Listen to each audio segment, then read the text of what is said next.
you mentioned that Iran knows the region. We know that Saudi Arabia, Qatar, and Kuwait, Bahrain, they're all in that region, located in that region. They have to understand it. Do you see that sort of understanding? What is their perception, in your opinion, as time goes by? Is that going to change? Are they going to change their policies toward Iran, toward Yemen, toward the West Asia, or they going to double down on the way that they're seeing? Because the attack on Iraq, to be honest, it doesn't show that Saudi Arabia is totally understand the situation they're in my opinion. And we're going to see maybe tonight or tomorrow a new attack from Iraq on Saudi Arabia, on the oil facility in Saudi Arabia. That in my opinion, that's going to happen sooner or later. But the reason I'm asking this question, you as much as we talk about Iran, it doesn't that much. It's not all dependent on Iranian position. It depends on the policies in Saudi Arabia, in Qatar, on all of these countries. A combination of ideas and mindset in that region. Well, let's put it this way.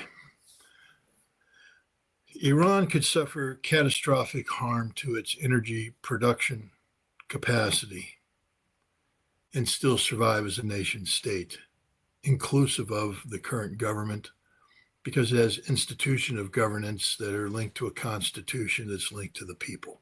The people are Iran. Now we look at the Gulf Arab states. They're a bunch of fat, obese, perfume princes and sheiks that got their job because the British appointed them, anointed them to be heads of former colonial territories. They're fake as hell. There's no linkage with the people. They aren't of the people. They're not voted in by the people. They can do whatever they want. And believe me, the level of corruption that's carried out by these,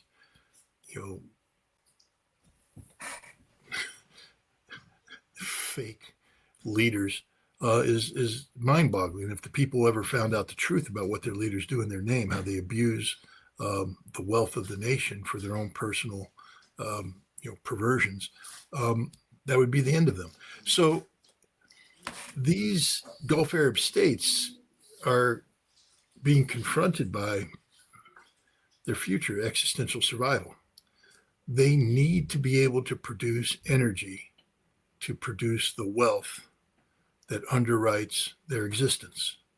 Part of their existence is about bribing the people. They have so much oil wealth that they, either give away subsidies, they give away cars, whatever they do. It's a bribe to the people. But the vast majority of it goes to sustaining a lifestyle that is mind-boggling. And if they lose this access to these funds, first of all, the bribes go away. Because remember, the first thing they're going to cut is money to others, not to themselves. But then their ability to sustain their lifestyle goes away, and their ability to underwrite the costs of the security mechanisms that keep them in power, security mechanisms tied to the United States and others through various defense arrangements. These dissipate. They're already seeing their security relationship with the United States go away. And so they have to ask the question, who's going to underwrite us, who's going to take care of us, who's going to protect us, who's going to defend us? And the answer is right now, nobody. So they're on their own. And then, now they become really weak because all it takes is Iran to launch, or Nasrallah, or the popular militias in Iraq to launch some attacks that take out energy production, and, the money spigot gets turned off. And when that happens, these people will either flee for their lives or die. Because there will be violent upheaval in the Middle East. We talk about the Arab Spring. The Arab Spring will finally flow where it needed to flow, to these unelected, perfume princes of the Middle East. So I think they understand the predicament they're in right now. And I think China will have a very big say in the future, because China needs economic stability. And so I think, and China doesn't play morality games. It's like, who's in charge? You're in charge. Okay, we'll deal with you. But China's shown a proclivity already to negotiate rapprochement between Iran and Saudi Arabia. Maybe they could do that again. if given the chance. But China can't operate diplomatically in a region that's dominated by the Americans militarily. And so it will require the dismantlement of the American military presence, which is sort of the antithesis of the security arrangements needed by these, fake sheikdoms to keep their spoiled, royal families in power. It's a very dangerous time, very unstable time. But Iran holds all the keys. Iran can terminate the existence of every single Gulf Arab ruling class within a week. All they have to do is unleash their missiles. But, be careful what you wish for sometimes. The chaos and anarchy that would follow, may not be worth it. So, this is where the Chinese, I think, are playing a role, saying, hey, we can do business with these Gulf Arab states. We've done business with them before. Let us tamper down the tensions. Let us open up the possibilities by continuing to do business with them. And I think Iran would be good with that. Iran, this isn't Iran of the 1980s. I don't think the desire to have the eastern Saudi provinces rise up or have Bahrain rise up.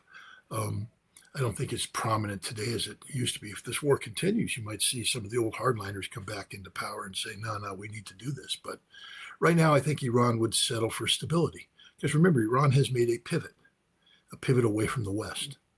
And that means a pivot away from territories that are under the sway of the West, which includes the Gulf Arab states.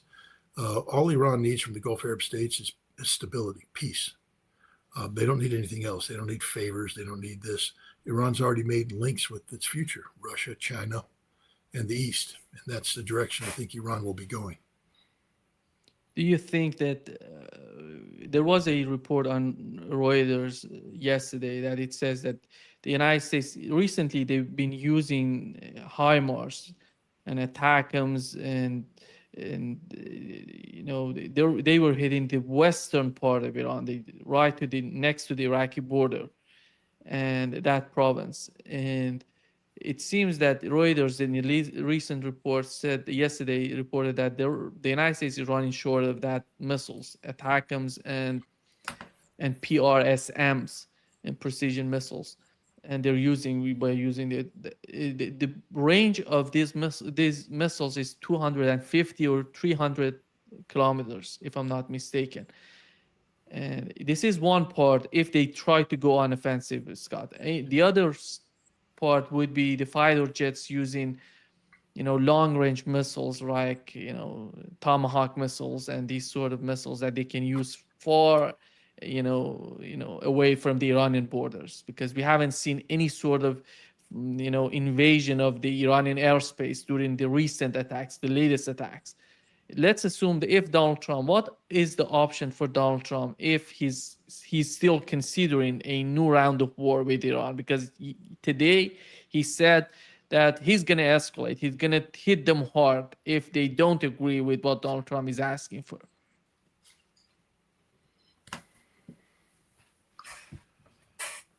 I mean,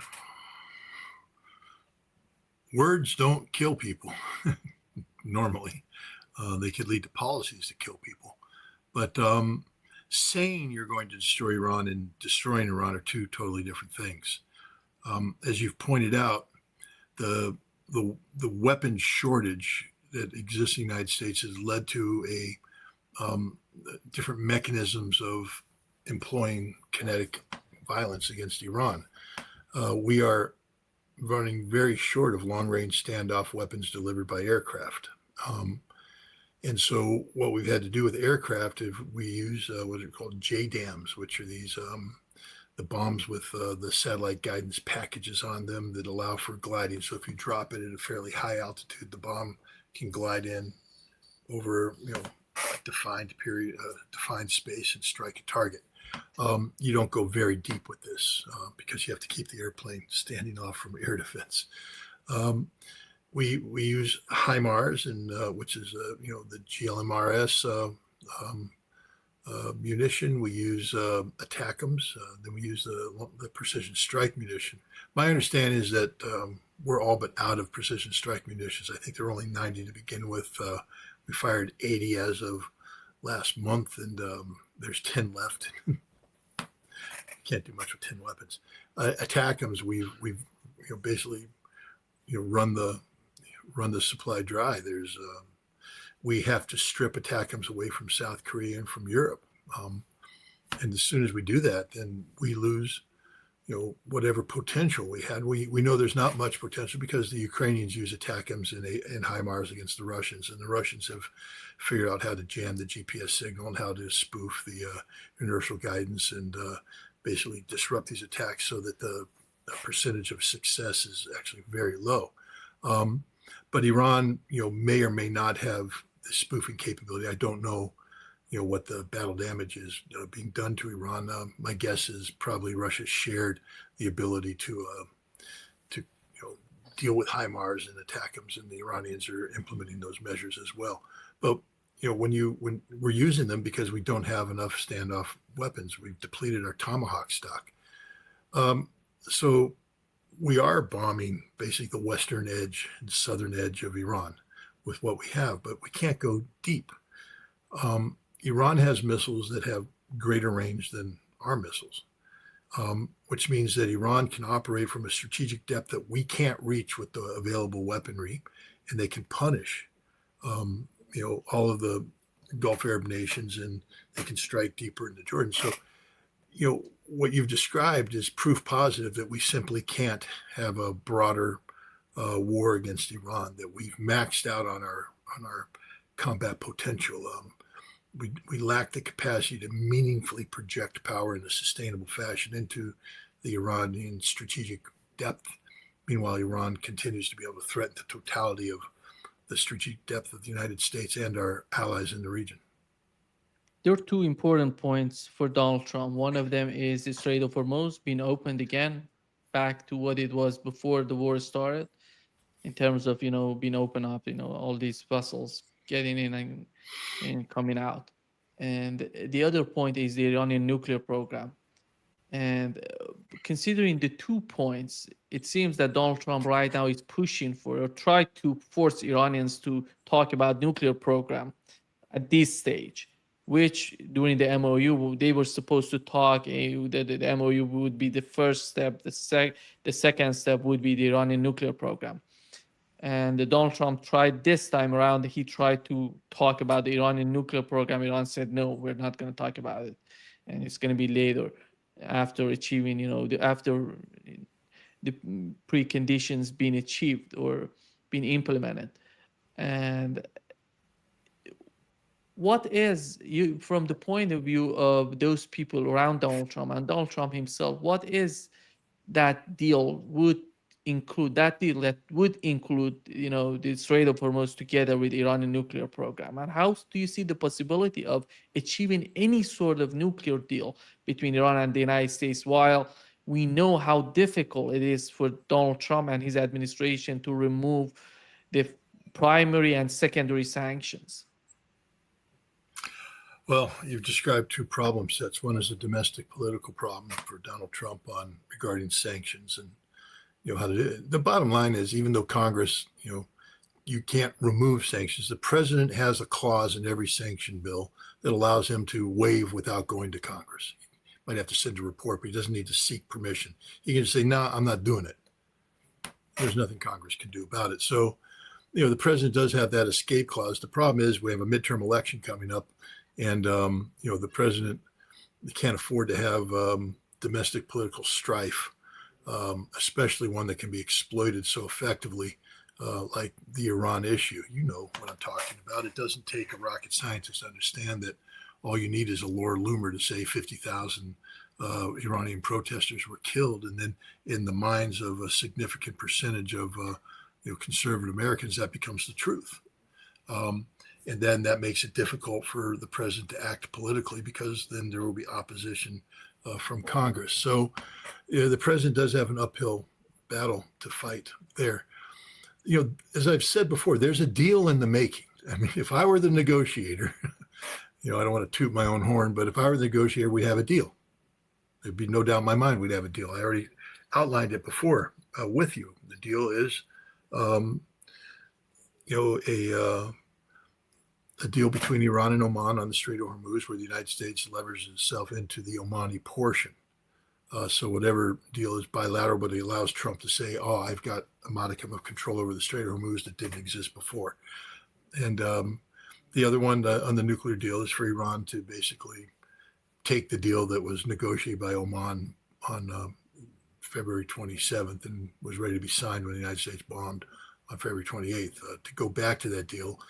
And the way you sell is to say this is a better deal than the JCPOA that was signed by Barack Obama. And that gives Trump his political out. And with those two political outs, I think Donald Trump could withdraw and just deal with domestic political issues and leave the unraveling of the U.S. posture in the Middle East up to the next president.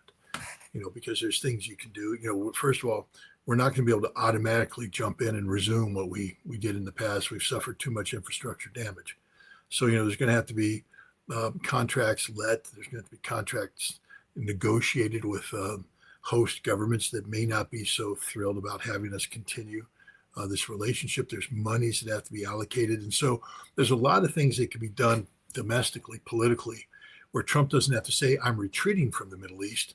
But the fact is we are retreating from the Middle East, and then let the next administration unravel that, shift blame to them.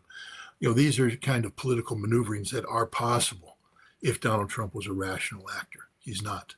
So we just don't know what's going to happen. How much is the Trump administration involved in supporting Ukraine in the ongoing war against Russia, Scott? Not that much. I mean,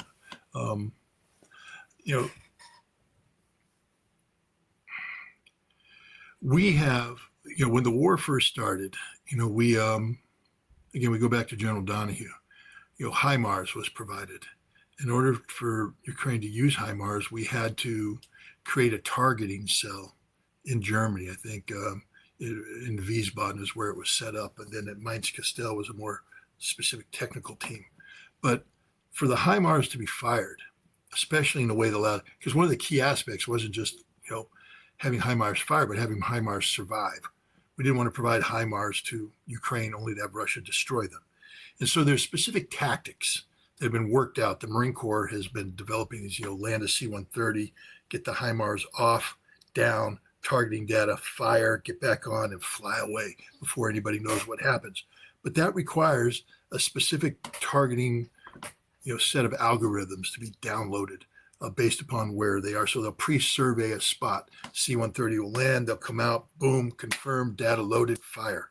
And in order to survive, Ukraine needed the same thing, which means that the United States became the targeting authority for all HIMARS strikes. Now, I'm writing an article that talks about, well, wait a minute, does that mean that we tried to assassinate the mayor of Gorlovka in September 2022? Yes.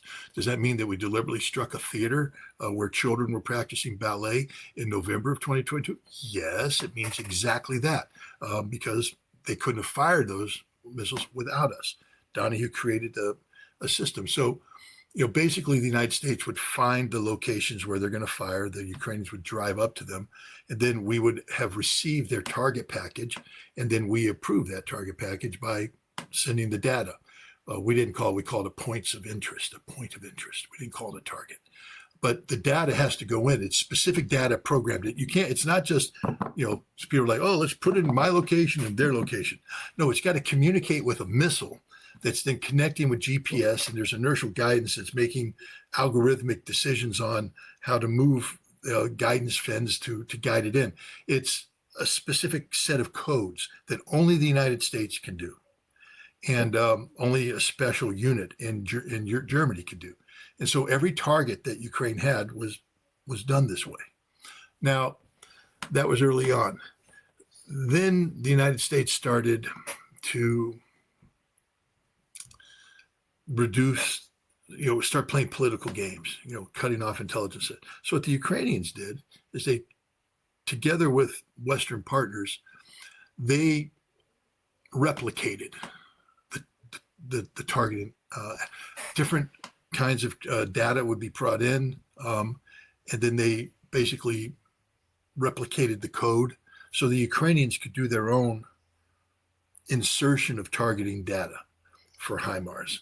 And so today we know that the Ukrainians have some sort of self-sufficiency there. So when the United States says we're denying them access to intelligence, which we still are, the Ukrainians have workarounds on this, but it's still not good enough because the Russians have their own capacity to jam GPS signals and things of that nature. So it's not the intelligence information. The denial isn't as big a deal as everybody makes it out to be today, because Ukraine has worked a workaround with Europe and with it. They can rent commercial satellite imagery, and they do. It's about the weapons systems, and particularly the big one is air defense. Let's just make no ifs, ands, or buts about it. The PAC-3 missile is the only missile that works when it comes to Russia's ballistic missile capabilities. Drones, you can have other things work, but the PAC-3 is the only one that has a snowball's chance in hell of shooting down an Iskander. Virtually no chance to shoot down a Zircon or a Kinzhal. In Oreshnik, it'll never happen. But the PAC-3 did give them the ability to blunt, some of the Iskander attacks and then free up capacity to take on, the calibers and then the drones. They're out of missiles. They don't have any left. I think there was a 57 missile attack the other night. They fired one, their last PAC-3, and that was it. Last night there was an attack. There was no missile defense. It's all gone. And this is the end of Ukraine. If Ukraine can't defend itself, and it can't defend itself, that means that Russia will just run free. There's talk that Russia has brought in a North Korean artillery brigade that fires a Iskander M type analog, that up to 120 of these missiles have been brought in with this brigade, which means that Russia will never run out of firepower. And Ukraine will never recover. Donald Trump has not only lied to Ukraine about licensing of Patriot. Everybody heard what he said in Ankara. I'm giving you a license. Yeah, we have to go through this, but that won't be a problem. Well, it turned out it's a big problem, and they're not going to get the license. Then they came in and said, we need to just give us 300 missiles. Trump went, no, we don't have 300 missiles, and the missiles we have are going to defend us, not you. Nobody else has missiles. There's some in storage, but Europe's at the point right now where they can't draw down and defend themselves. And Europe right now is sort of seeing the writing on the wall that Russia's going to win in Ukraine. So Europe's no longer interested in throwing good money after bad. There's talk about building a joint, Freya, I think is the name of the Ukrainian air defense system, but they need components, they need parts. Right. That means they don't have a missile system. And if they did, they still have to produce it or assemble it. And, there's no air defense. So, wherever the Freya is built, it's going to go. You're going to see over time, I believe Russia is going to sustain the level and intensity of these attacks. They're going to take out the totality of Ukraine's industrial capacity and the totality of Ukraine's civil infrastructure in terms of distribution of goods, and et cetera, fuel, food, supplies. Why? Well, because, Zelensky stupidly allowed the campaign to open up and strike wild berries. I don't know what they were thinking. They get big fire, big flame, big smoke. Wow. Ooh. And that's it. Then everything gets destroyed. They were stupid to attack shipping in Azov, stupid to attack shipping in Caspian. How did Russia respond? Shut down the Black Sea. Ukraine no longer has access to the Black Sea. It's over. And there's nothing the United States can do to turn this around.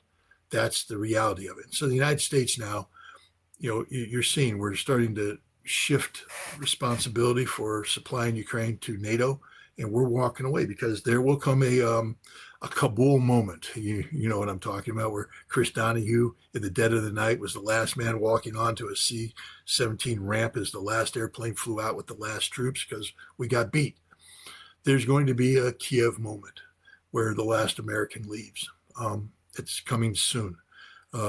Ukraine, it cannot live. The president of Ukraine can have meetings where he says fancy words after fancy words, but the reality is there is no air defense. And without air defense, you can't survive. Without air defense, you can't do anything they're talking about. How can you build a factory to produce air defense systems when you have no air defense to defend the factory. Russia's already shown that it can strike anywhere in Ukraine at will. They're hitting Lvov at will. There's nothing Ukraine can do to prevent this from happening. So it's only going to get worse. And but now that Russia's opened up the targeting deck because of the stupidity of Zelensky and his 40-day campaign to expand it to wild berries, life will become unlivable in Ukraine. Russia's not going to hit apartment buildings and things of that nature, but soon there will be no water.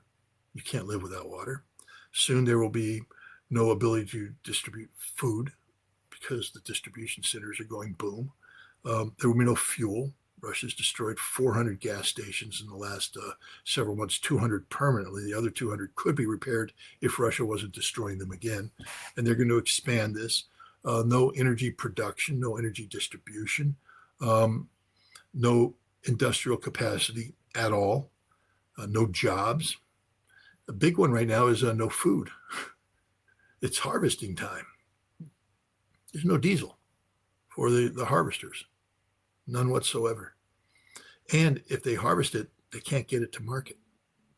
They can't distribute it within Ukraine itself, and they can't export it to make money. Up to 60% of the Ukrainian economy now is shut down. Ukraine is dying. It's a dying state. Russia's killing it as we speak. And there's nothing the United States can do to change this reality. Nothing.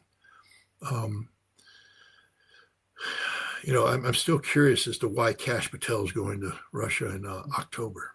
There's talk about him going in mid-October.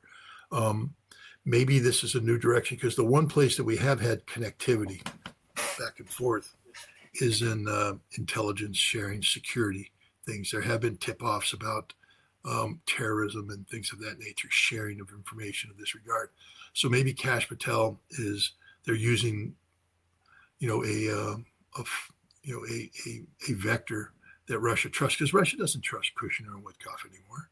I mean, Lavrov has all but shut the door. He said, they were never honest. And if you're the one who is, telling the lie, then that lie attaches to you. So Kushner and Witkoff, I don't think have any viability. I mean, will Russia let them in? I'm sure they if Trump sends them to let them in. Will they get access to Putin? Maybe, maybe not. But will it be a quality conversation? No, because they're just not trusted anymore. It has never been. Well, there was always hope. There was always hope that they could deliver on the goods. But after Anchorage, they were exposed as absolute frauds, absolute liars. Kash Patel could come in and provide a new vector. So, we'll see. And look, as somebody who travels to Russia frequently because I want better U.S.-Russian relations, I hope Kash Patel succeeds. Because, again, a potential U.S.-Russian conflict, whether it's over Ukraine or over the Baltics or over the Arctic, the United States will be operating from a position of weakness, which means tactical nuclear weapons would be used early on, which means it's the end of the world. We don't need this. We don't want this. We don't desire this. What we need and want is peace. By the time Kash Patel arrives in October, I think the Ukrainian issue is going to be even more well-defined than it is right now. We see the Russians advancing rapidly against Slovyansk and Kramatorsk. We see breakthroughs in Zaporozhye. We see a reversal of the ill fortune that befell Kherson and Crimea. Yes, there are many drones. Yes, there still are many drones, but not as many. You got to ask yourself why, and the answer is because all the Ukrainian drone operators are dying. They're being killed. The Russians have flipped the script in terms of drone dominance. You can't drive in Kramatorsk today, the city, because the Russian drones are everywhere. They've pushed the ability for Ukraine to freely operate. And that's instant death. The moment Russia puts drone superiority, it's just a matter of time till they kill everything, stop all movement, and it's inevitable what comes next. And Ukraine's ability to push back, which they used to be able to do, Ukraine used to be able to surge 10,000 drones a day. I mean, imagine being a Ukrainian drone operator and having the ability to go fly, boom, fly, boom, fly, boom, fly, all day long, because endless drones. Not now. They go fly, boom, fly. We're out. Now I got to wait for resupply, but now resupply comes in. Russian drones detect it. Boom, they're dead. or they go out to recover a reconnaissance drone, get spotted, boom, they're dead. Most dangerous job in the world today is a Ukrainian drone operator, dying by droves. And the factories that used to be able to operate free of consequence are being destroyed by Russia as we speak. Every night, a new drone factory goes up in smoke. And so, Ukraine no longer has the ability to do that. They don't have manpower. They don't have trained brigades. They're losing men by thousands a day. Russia's not. So I think you're going to see a major reversal of fortunes by Ukraine on the battlefield. And as things get colder, as it starts to chill out, and there's no heat, there's no water, there's no food, you already see political desperation in Ukraine with tens of thousands of people in the streets demanding political reform. I don't think those people are going away. And I think as they start to get hungry, thirsty, cold, this could very well be the end of the regime of Zelensky. And the dream of Ukraine is finished. General Zaluzhny, who, in addition to being the former commander of the Ukrainian armed forces, was ambassador to Great Britain, or the United Kingdom, a staunch advocate of Ukraine's membership in NATO and Ukraine's membership in the EU, has come out and said, we will never be part of NATO, we'll never be part of the EU. So what are you going to be? What are you going to be? If you can't be NATO and EU, what are you going to be? And he knows what the answer is, but he can't say it.